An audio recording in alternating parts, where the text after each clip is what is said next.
আখিকে kidnap করলো পিয়ারকে আর তার ভাড়াটে গুন্ডারা। হ্যাঁ বন্ধুরা, এমনটাই দেখতে চলেছেন। তাই বিস্তারিত জানতে ছোট্ট একটা লাইক দিয়ে চ্যানেলটি সাবস্ক্রাইব করে দেখতে থাকুন। আগামী পর্বে আপনারা দেখতে পারবেন ঝিলিক জেনে যায় যে সমতা নকল আখি। সমতার পার্লার থেকে সমস্ত তথ্য নিয়ে আসে ঝিলিক। ঝিলিক এবার হাতে নাতে প্রমাণ করে দেবে যে কোনটা নকল আখি।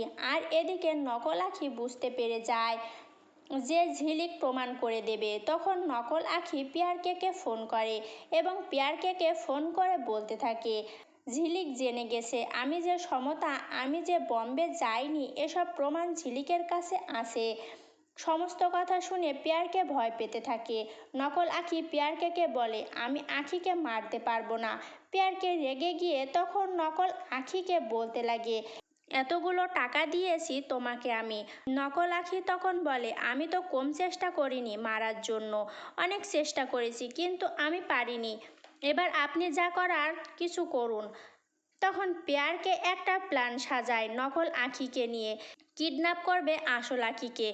বস্তির মধ্যে পিয়ারকে গুন্ডা পাঠিয়ে দেয়। আর অন্যদিকে ঘরের মধ্যে নকল আখি আর আসল আখি ঝগড়া করতে থাকে। আসল আখি যখন ঘটি নিয়ে পানি আনার জন্য চলে যায় বস্তির মধ্যে, হঠাৎ করে সেখানে চলে আসে গুন্ডারা। গুন্ডারা সেখান থেকে আখিকে কিডন্যাপ করে এবং কিডন্যাপ করে গাড়িতে তুলে নেয়। গুন্ডারা আখির মাথায় বন্দুক তাক করে। তখন আখি চিৎকার করতে থাকে। তো বন্ধুরা, আজকের পর্বটি কেমন হলো অবশ্যই কমেন্ট করে জানাবেন। আর পরবর্তী আপডেট সবার আগে পেতে চ্যানেলটি সাবস্ক্রাইব করে সাথে থাকবেন।